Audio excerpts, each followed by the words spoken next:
Well, I'm going to take you back to January 2017. 9 degrees temperature. It's the park strip. And light snow coming down. And I stood there I was part of the March for Women group in Anchorage.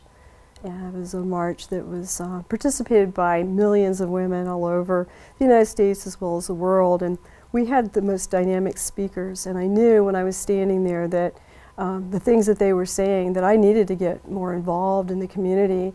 And I began to work just some grassroots types of groups. After that, AFACT, the 16 progressive churches in town, began to attend a huddle for March On Alaska from the Women's March. And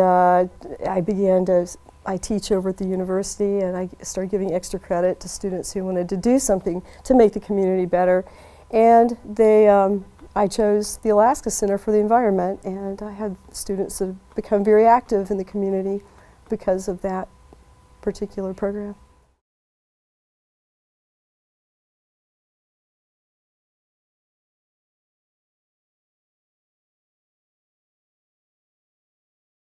That's a really good question. I'm falling in line with Senator Bill Wachowski's plan that Mark Begich has adopted, and it protects the permanent fund, and it puts it into the Constitution and enshrines it there, and begins to make investments off the interest and compounding the interest, and making it sustainable from year to year.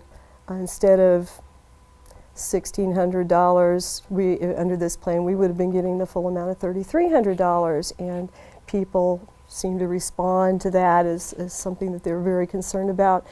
Along with that, it also takes education out of the budget, as the same type of investments that we're using to make the permanent fund sustainable for everyone also makes education sustainable by the same types of investments, and putting it into a pot called education.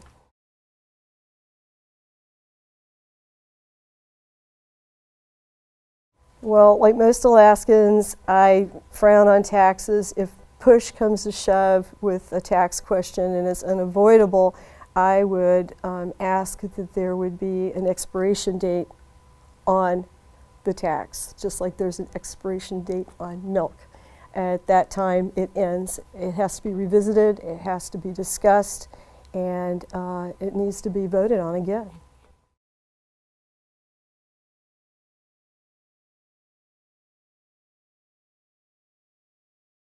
Yes, well, crime seems to be the #1 concern of the people in my district, in House District 15. That's what I'm hearing. That is the #1 concern. Second is the permanent fund, but definitely crime. And SB 91, it needs to be implemented correctly, which means rehabilitation. We cannot continue to let people out on the streets that are not ready to be let out on the streets. We need to bring people out that are good neighbors, that you're happy to have next door to you because they've worked through a lot of their addictions and personal issues.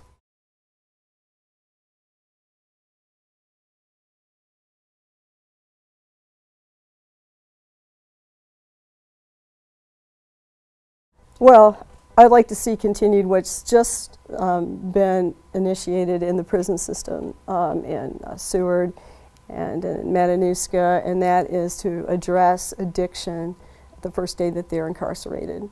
You have to have professionals to heal people, and that's one of the top priorities that need to be considered when we're looking at that.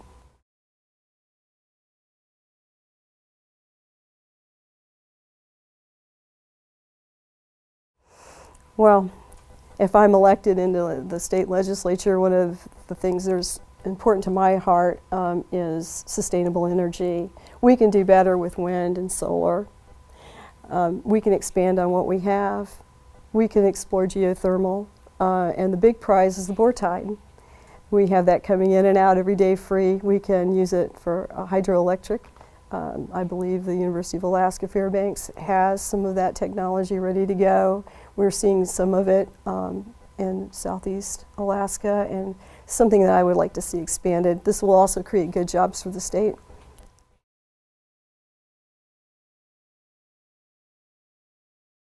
Absolutely. Fish is one of the most important industries we have, not only commercial but just tourism, and this is something that also is near and dear to the people in my district, that they like to fish, they want their salmon, and we can't, I don't feel that compromising it through mining industries or other things to pollute that is beneficial to our state at all.